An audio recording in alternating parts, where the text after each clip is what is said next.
नमस्कार दोस्तों, मैं हूं सुमित चौधरी और सक्सेस प्लस एकेडमी के प्लेटफॉर्म पर आप सभी का हार्दिक स्वागत है।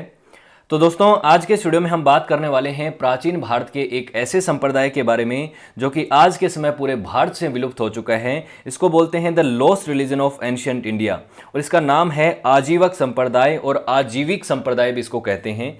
तो ये आजीविक संप्रदाय क्या है, इसके बारे में बहुत से लोगों ने हो सकता है सुना ही ना हो और इसके बारे में ज़्यादा इन्फॉर्मेशन दोस्तों मिलती भी नहीं है। इसके बारे में जो भी इन्फॉर्मेशन मिलती है वो सेकेंडरी सोर्सेज से मिलती है, इसीलिए इसके बारे में ज़्यादा इन्फॉर्मेशन अवेलेबल नहीं होने की वजह से ये रिलीजन और ये जो सेक्ट है ये काफ़ी हद तक लोगों की नज़र से दूर रहता है, अपरिचित रहता है।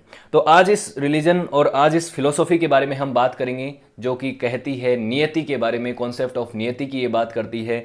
इस रिलीजन की हम पूरी बातें हम करेंगे। ये एक हेटेरोडोटस रिलीजन था, हेटेरोडोटस फिलोसॉफी थी जो कि बात करती है कि वेदों की जो सुप्रीमेसी है उसको खारिज करते हैं ये लोग। वेदों की सुप्रीमेसी को खारिज करना मतलब पहले के समय में जो वैदिक रिलीजन था, आज जो रिलीजन आगे चलते चलते हिंदुइज्म में आ गया, पहले सनातन रिलीजन, वैदिक रिलीजन और फिर उसको हिंदुइज्म बोलने लग गए।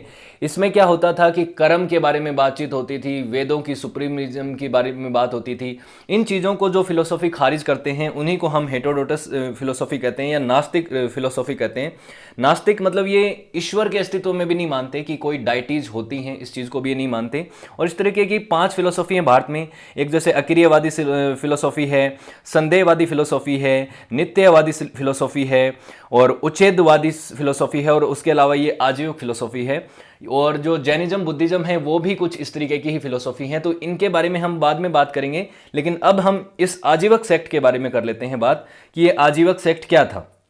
तो आजीविक सेक्ट को आजीविक सेक्ट भी कहा जाता है और ये प्राचीन भारत में उस समय पे राइज हुआ जब बुद्धिज्म और जैनिज्म भी चल रही थी। तो बुद्धिज्म और जैनिज्म का ये एक राइवलरी रिलीजन था जो कि लगभग 5th सेंचुरी बीसी से और 14th सेंचुरी तक चला है। तो मतलब 500 साल पहले के और 1400 साल आगे के, तो लगभग यहाँ पे 2000 साल तक ये रिलीजन चला है। उसके बाद इस रिलीजन का आपको धीरे धीरे करके फेडअप हो गया और एंड हो गया।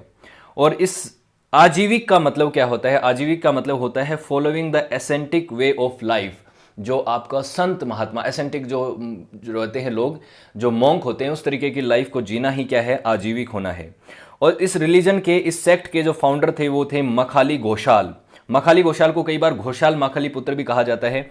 घोषाल इनका नाम था। देखो, गौशाला होता है ना, गौशाला, गौशाला क्या होती है? जहां पे गायों को रखते हैं, बहुत सारी गाय एक जगह रहती हैं, उस जगह को गौशाला कहा जाता है।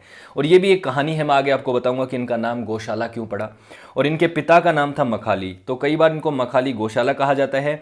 और जो जैन टेक्स्ट है उसमें इनको कहा जाता है गौशाला मखाली पुत्र, मखली पुत्र, मखरी पुत्र भी इनको कहा जाता है।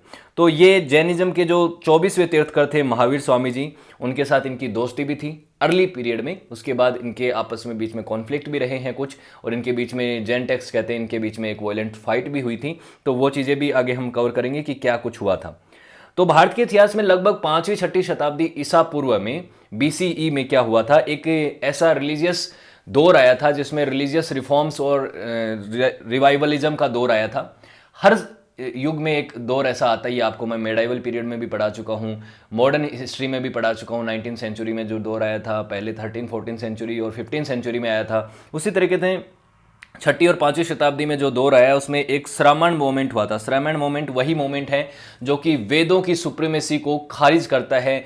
और ये जो मोमेंट है इसमें बेसिकली क्या कर दिया जाता है, इसमें कई सारी ऐसी नास्तिक फिलोसॉफीज आई जो कि वेदों के अंदर जो भी चीज़ें लिखी हुई हैं उनको मानने से मना करती थी, और बहुत सारी चीज़ें वो अपनी नई नई फिलोसॉफीज के आधार पे अपने दर्शन को बताती थी। तो ये जो श्रवण मोमेंट हुआ, इसमें अलग अलग तरीके के रिलीजन आए, जिसमें बुद्धिज्म, जैनिज्म भी आया और आजीवक संप्रदाय भी आया, जिसमें बहुत सारे लोग इसमें जुड़े, कई सारे मर्चेंट इसमें जुड़े, कई सारे वॉरियर लोग इसमें जुड़े।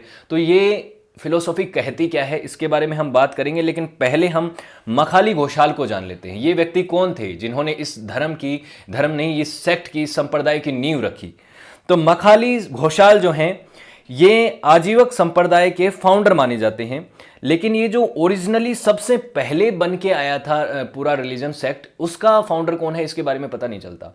लेकिन जैसे कि हम जानते हैं हर एक रिलीजन में कई बार क्या होता है कि पहला फाउंडर नहीं पता होता, लेकिन आखिरी फाउंडर के बारे में बात पता चलती है और वहीं से हम उस रिलीजन को जानते हैं। कुछ कहानी इसकी भी ऐसी ही है, पहले के बारे में अननोन है, कुछ पता नहीं है, लेकिन हमें मखाली घोषाल के बारे में पता है जो कि इसके ट्रू फाउंडर के तौर पे देखे जा सकते हैं। मखाली घोषाल का जन्म जो है तमिलनाडु के तिरुचिरापल्ली डिस्ट्रिक्ट के तिरुपुतूर गांव में हुआ और यहाँ पे ये मखाली के बेटे थे, मक्खा उनको कहा जाता था, उसके बेटे थे और वो खुद एक मेंडिसेंट थे। मेंडिसेंट मतलब एक भिक्षुक थे और इनके यहाँ पे इनका जन्म हुआ, मतलब बहुत ही गरीब परिवार से आते थे। इनकी माँ का नाम जो भेंडा था और इनको गौशाल कहा जाता है। मतलब गौशाल मैं पहले भी बता चुका हूँ, गौशाला क्या होती है, जहाँ पे गायों को रखा जाता है। लेकिन क्यों, इनके हम्बल बर्थ प्लेस के लिए, और वो हम्बल बर्थ प्लेस कहाँ था, गौशाला में ही इनका जन्म हुआ था। एक बार ऐसा माना जाता है कि इनकी मदर जो थी प्रेग्नेंट थी और मखाली के पास रहने के लिए कोई जगह नहीं थी और जगह न होने की वजह से वो एक जगह गए जिसका नाम था शरवणा नाम के इस गांव में एक व्यक्ति उनको मिला जिसका नाम था गोबाहुला। और गोबाहुला जो है उसके पास अच्छा खासा रहने के लिए घर भी था, उसके पास एक बड़ी गौशाला भी थी। तो ये गरीब व्यक्ति जब उसके पास गया, मखाली गौशाला का पिता, तो उसने उसको उस गौशाला में रखने की व्यवस्था कर दी कि आप गौशाला में रह लो, वहाँ पे अपनी प्रेग्नेंट वाइफ को रख लो। तो प्रेग्नेंट वाइफ जो है इनकी, मखाली की वाइफ जो है, जो कि मखाली गौशाल जो की माता होती हैं, वो उस जगह पे रहने लग जाती हैं। उसके बाद उसी जगह पे इनका जन्म होता है, इसीलिए इनका नाम जो है मखाली गौशाला पड़ गया और मखाली पुत्र गौशाला भी इनको बोला जाने लगा। तो ये इनके पीछे की कहानी है कि गौशाल क्यों कहा जाता है, गौशाला क्यों कहा जाता है। उसके बाद आगे की कहानी इनकी क्या कहती है कि मखाली घोषाल जो है महावीर स्वामी जी और गौतम बुद्धा के जन्म के व्यक्ति थे, उन्हीं के दौर में पैदा हुए व्यक्ति थे। और उनके साथ साथ ये भी कहा जाता है कि गौशाला जो हैं वो महावीर स्वामी जी के पहले के समय 6 साल तक डिसाइपल रहे थे। महावीर स्वामी जी से उन्होंने बहुत कुछ सीखा था, बहुत कुछ उनसे उन्होंने शिक्षा ग्रहण की थी, ये जैन टेक्स्ट कहते हैं।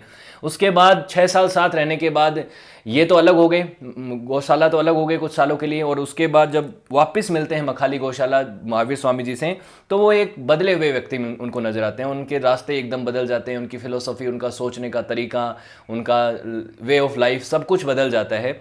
उसके बाद गौशाला खुद भी ये बात कहते हैं कि वो गौशाल जो कि महावीर स्वामी जी का कैंपेनियन था, वो अब मर चुका है, वो नहीं है। और अब जो गौशाला आप देख रहे हैं उसका तो पुनर्जन्म हुआ है, वो तो अलग गौशाल है, उसको अलग चीज़ों का पता चला है, उसके लिए दुनिया को देखने का जो तरीका है वो बदल चुका है। इसीलिए जो गौशाला आप पहले जानते थे वो गौशाला में अब नहीं रहा। और यहीं से इनके जीवन में एक परिवर्तन आता है कि महावीर स्वामी जी की जो फिलोसॉफीज हैं और गौशाल की जो फिलोसॉफी है वो एक दूसरे से अलग अलग हट गई। अब उन दोनों की अलग अलग डायरेक्शंस हो गई। हालांकि जैनिज्म से मिलती हुई बहुत सारी टीचिंग्स और बहुत सारी चीज़ें मखाली गौशाल के इस आजीविक संप्रदाय में भी हैं, वे ऑफ लाइफ भी वैसा बहुत कुछ है, लेकिन एकदम सिमिलर नहीं है, एकदम साथ में नहीं है। बस अब ये राइवलरी हो चुके हैं एक दूसरे के। और उसके बाद आप जानते हैं जैनिज्म बहुत ज़्यादा प्रचार प्रसार हुआ, जैनिज्म का, और स्पेशली बुद्धिज्म का तो और भी ज़्यादा हुआ। तो धीरे धीरे करके आजीविक संप्रदाय इन दोनों रिलीजन से पीछे रह गया और बुद्धिज्म और आगे चला गया। अब हिस्टोरिकल बैकग्राउंड की बात करें, आजीविक संप्रदाय को किन प्रोमिनेंट फिगर्स ने अपनाया है, तो सबसे बड़ा नाम इसमें आता है बिंदुसार का। बिंदुसार जो कि चंद्रगुप्त मौर्य के बेटे थे और सम्राट अशोक के पिता थे। इन्होंने आजीविक संप्रदाय को अपनाया था, ऐसा माना जाता है। कई लोग कहते हैं कि उन्होंने हिंदुइज्म को ही अपनाए रखा था, लेकिन उनकी पत्नी ने जो है आजीविक संप्रदाय को अपनाया था। लेकिन बेसिकली ये है कि बिंदुसार ने आजीविक संप्रदाय को काफ़ी पैट्रोनेज दी, काफ़ी संरक्षण दिया, उनको प्रचार प्रसार करने में भी काफ़ी मदद करी। तो ये वो समय था जिस समय ये चंद्रगुप्त के बाद जो बिंदुसार का जो समय आया, इस समय इस रिलीजन के लोगों को काफ़ी प्रमोशन मिला। अब आपको पता होगा मौर्य जो साम्राज्य था इसमें इन तीनों रिलीजन का ही काफ़ी राइज हुआ है। सबसे पहले चंद्रगुप्त मौर्य आए तो उन्होंने जैन धर्म को अपना लिया और जैनिज्म का प्रचार प्रसार किया। फिर बिंदुसार आ गए, इन्होंने आजीविक संप्रदाय को अपना लिया, और सम्राट अशोक उन्होंने आगे चल के बुद्धिज्म को अपनाया। और बुद्धिज्म को क्या कमाल तरीके से अपनाया कि उन्होंने इंटरनेशनली बुद्धिज्म को प्रचार प्रसार करने का बेड़ा उठा लिया और बहुत जगहों पे जाके अपने मिशनरीज को भेजा ताकि वो जाके बुद्धिज्म का प्रचार प्रसार करें। लेकिन उसके बाद सम्राट अशोक जब बन जाते हैं राजा, तो उसके आते ही आजीविक संप्रदाय जो है वो बैकफुट पे चला जाता है। आजीविक संप्रदाय को लोग इतना नहीं मानते। एक कहानी भी जुड़ी हुई है इसके डिक्लाइन को लेकर कि आजीविक संप्रदाय के लगभग 20,000 भिक्षुकों को, मॉन्क्स को मरवा दिया था यहाँ पे अशोक सम्राट ने। क्यों? क्योंकि उन्होंने गौतम बुद्धा के बारे में कोई गलत टिप्पणी कर दी थी, उनको गलत तरीके से रिप्रेजेंट कर दिया था। लेकिन इस कहानी में कितना दम है, कितनी ये सच्चाई है, इसका मैं कोई भी आपको प्रमाण नहीं दे सकता। लेकिन बेसिकली बात ये है कि इसके बाद भी, सम्राट अशोक के बाद भी 1600 साल तक ये रिलीजन चला है कर्नाटक और तमिलनाडु वाले क्षेत्र में, और 14th सेंचुरी आते आते इस रिलीजन का एंड हो गया। अब सोर्स ऑफ इंफॉर्मेशन कहां से मिलता है? देखो, किसी भी चीज के जानने के लिए आपको दो सोर्सेज होते हैं, एक प्राइमरी सोर्स होता है, एक सेकेंडरी सोर्स होता है। इसके प्राइमरी सोर्सेज क्या होते हैं कि किसी भी रिलीजन की जो होली बुक होती है उसके टेक्स्ट होते हैं, या फिर उसके फाउंडर की जो लिखे हुए टेक्स्ट हैं वो चीज़ें। लेकिन वो सब चीज़ें माना जाता है कि एक समय पे अवेलेबल थी, लेकिन आज के समय वो अवेलेबल नहीं है, वो गुम हो चुकी हैं। इसीलिए हमारे पास कोई प्राइमरी सोर्स नहीं है, हमारे पास इसके सेकेंडरी सोर्सेज हैं। और सेकेंडरी सोर्सेज के नाम पे भी मेनली क्या है, बुद्धिस्ट और जैनिस्ट टेक्स्ट हैं।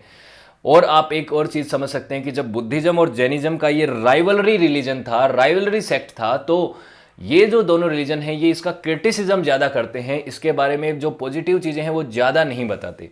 ज़्यादातर चीज़ें इसके बारे में क्रिटिसाइज्म के तौर पे दिखाई जाती हैं। उससे हम इस रिलीजन को समझने की कोशिश करते हैं, तो ये पूरी तरह से समझा नहीं जा सकता। ये हमारी एक गलती होगी अगर हम चाहें कि बुद्धिज्म के एंगल से किसी दूसरे रिलीजन को समझ लें या जैनिज्म के एंगल से किसी दूसरे रिलीजन को समझ लें, तो वो होगा ही। अपने राइवलरी रिलीजन को वो अपने से बेटर नहीं बताएगा, अपने जैसा नहीं बताएगा, उसको कहीं ना कहीं नीचे ही आंका जाएगा। तो ये चीज़ें हैं। तो इसीलिए हम इसके जो सेकेंडरी सोर्सेज हैं उसके ऊपर हम देखते हैं, इसको जज ना करते हुए हम जानते हैं कि क्या क्या फिलोसॉफी इसके बारे में बात कर रखी हैं। तो एक ये चीज़ है, जैसे कि इसके राइवलरी के तौर पे मैं क्यों कह रहा हूँ ऐसी बात कि इसके बारे में क्रिटिसिज्म ज़्यादा एक्सट्रीम भी कहीं कहीं देखने को मिलता है। ऐसा माना जाता है कि जो आजीवक मॉन्क थे, आजीवक संप्रदाय के जो मुनि थे, वो बहुत कम खाना खाते थे, बहुत ही लिटिल लेते थे। लेकिन बुद्धिस्ट जो लोग थे वो इनको अक्यूज़ करते थे कि ये सामने तो कम खा रहे हैं, हमें दिखावा कर रहे हैं और पीछे जाके चोरी छुपे खाते हैं। चाहे उनको पता हो या इस बात का ना पता हो, लेकिन उनके ऊपर ऐसा आरोप लगाया जाता था। जैन मुनियों ने इनके ऊपर ऐसा आरोप लगाया कि एक बार जो महावीर स्वामी जी और मखाली घोषाल के बीच में लड़ाई हुई थी, उसमें एक वायलेंट क्वारल के अंदर महावीर स्वामी जी की जीत हुई। इस चीज़ में कितनी सच्चाई है कितनी नहीं है हम इसको प्रमाणित नहीं कर सकते। तो इस तरीके से जैनिज्म और बुद्धिज्म में इसको क्रिटिसाइज ज़्यादा किया गया है। इसके बारे में बातचीत जो हुई है, इसकी ओरिजिनल फिलोसॉफी है वो हमें कंप्लीटली नहीं मिलती, लेकिन जितनी मिलती है उसके बारे में बात करते हैं। आजीवक संप्रदाय का जो दर्शन है, जो इनकी फिलोसॉफी है, उसका मूल आधार है कॉन्सेप्ट ऑफ नियति। नियति क्या होती है? नियति जो कि होना ही है, किस्मत, फेट। तो इन्होंने एक बात कही, इनकी क्लियर फिलोसॉफी है, यही इंटरेस्टिंग है सबसे ज़्यादा। इन्होंने कहा कि जो भी चीज़ होती है इस दुनिया में वो प्री डिटरमाइंड है, वो होनी ही है, होनी को कोई नहीं टाल सकता। ये इनकी फिलोसॉफी है। नियति को आप बदल नहीं सकते। और कोई भी ह्यूमन एक्शन, क्या ये आप अच्छे काम करें चाहे आप बुरे कर्म करें, जो होना है वो होके रहेगा, इसको बदला नहीं जा सकता। ये इनका एक क्लियर मंत्रा था। तो इसीलिए इस फिलोसॉफी के अंदर आपको एक चीज़ क्लियर पता चल जाती है कि एब्सेंस ऑफ फ्री विल है, कि हम चाहते हैं कि हम अपना कर्म करेंगे, इस कर्म के हम कोई भी काम करते हैं तो हम प्लानिंग करते हैं कि ये करेंगे तो ये होगा, ये करेंगे तो ये होगा, और उसके बाद ये उसका रिजल्ट होगा। नहीं, कोई फ्री विल नहीं है। आप कुछ भी अपनी मर्जी से नहीं कर सकते। जो कुछ हो रहा है वो होनी से हो रहा है। वो एक कॉस्मिक स्ट्रक्चर बना हुआ है, वो ऑर्डर बना हुआ है, उससे आप करते जाएंगे, लेकिन जो होना है वही होगा। आपकी विल से कुछ नहीं होगा। तो विल को बहुत कमजोर दिखाया गया है इस फिलोसॉफी में, नियति को सबसे सुप्रीम बताया गया है। लेकिन ये देखिए एक चीज़ है, ये ऐसे नहीं मानते कि कोई पावरफुल गॉड है, कोई बहुत ही ताकतवर गॉड है, ईश्वर है, डाइटी है जिसने इस किस्मत को लिखा है। नहीं नहीं नहीं, ऐसा नहीं है। इन्होंने कहा है कि ये जो किस्मत है ये थ्योरी ऑफ एटम से बनती है। थ्योरी ऑफ एटम मतलब हर एक जो चीज़ है, जैसे ग्रह नक्षत्र होते हैं ना, वैसे ही थ्योरी ऑफ एटम सब कुछ चीज़ें संरचनात्मक तरीके से बनी हुई है। जैसे न्याय वैशेषिक फिलोसॉफी कहती है, एक हिंदू फिलोसॉफी है, ऑर्थोडॉक्स हिंदू फिलोसॉफी, इसमें भी कह रखा है ये बात कि सब कुछ एटॉमिक स्ट्रक्चर की वजह से चलता है। लेकिन इस फिलोसॉफी में क्या कह रखा है कि कर्म बहुत महत्वपूर्ण है। आपके कर्म जो है इन एटम्स की संरचना को, स्ट्रक्चर को बदल सकते हैं, जिससे आपकी जो नियति है वो बदल सकती है। लेकिन आजीवक संप्रदाय में ऐसा कह रखा है कि नहीं, कुछ भी कर लो, नियति नहीं बदल सकती। नियति तो नियत है, वो तो होनी ही है, होनी को कोई नहीं टाल सकता। इवन इन्होंने कहा है कि ये जो एटम का जो स्ट्रक्चर की बात कही है, जिसमें इन्होंने कहा कि देखिए अपनी आत्मा जो है वो भी क्या है, एटम से बनी हुई है। ज़्यादातर फिलोसॉफीज क्या कहती हैं कि आत्मा नहीं बनी, बाकी सारी की सारी जो चीज़ें हैं, जितनी भी फिजिकल सब्सटेंस हैं, वो सब कुछ बना ही है, ऑब्वियसली किसी ना किसी चीज़ से बना है, उसमें एक सब्सटेंस होता है। लेकिन आत्मा को सब्सटेंस तरीके से नहीं दिखाया गया, एटम नहीं बताया गया। लेकिन आजीविक संप्रदाय में कहा गया है कि आत्मा भी एक एटम से बनी हुई है, वो भी नियति के हिसाब से चलेगी, उसको भी आप बदल नहीं सकते। जैसे कि एक धागे के ऊपर, एक रस्सी के ऊपर आप एक पत्थर बांध के अगर उसको घुमाएंगे, घुमाते जाएंगे, तो इस पत्थर की नियति ये है कि ये घूमता रहेगा, ये चारों तरफ घूमता रहेगा, घूमता रहेगा, घूमता रहेगा, जब तक आप उसको रोक ना दें या जब तक इस डोरी को आप खोल ना दें। उसी तरीके से आत्मा जो है आपकी, वो भी क्या है, वो भी एक बंधन से बंधी हुई है। वो जीवन मरण सुख दुख इन चक्कर में है, और इससे वो कभी भी हट नहीं सकती जब तक कि इस धागे को खोल ना दिया जाए। तो जैसे इस पत्थर को धागे से खोलने के बाद ही ये आज़ाद हो सकता है, उसी तरीके से इस आत्मा को अगर पूरी तरह से इससे खोल दिया जाए, इसको लिबरेट कर दिया जाए, तब आपको इससे मुक्ति मिल सकती है। और वो कैसे होगा? निर्वाण से होगा। निर्वाण मतलब इनलाइटनमेंट, आपको मोक्ष की प्राप्ति होगी, तब ऐसा हो सकता है। तो ये आजीविक फिलोसॉफी कहती है, जिसमें कर्म का कोई महत्व नहीं दे रखा है। उसके बाद इन्होंने कहा कि ये जो एटम है, ये जो भी चीज़ होती है दुनिया में, उनकी क्वालिटी किस तरह से निश्चित होती है? ऑर्गेनाइजेशन ऑफ दीज एटम्स, जो भी एटम है, जो भी परमाणु हैं, उनके हिसाब से होती है। और जो भी इस दुनिया में होता है, वो बदलाव जो भी होता है, चेंज होता है, कॉन्स्टेंटली चेंज होता है, चीज़ें समय के साथ साथ बदलती हैं, लेकिन किस वजह से होता है?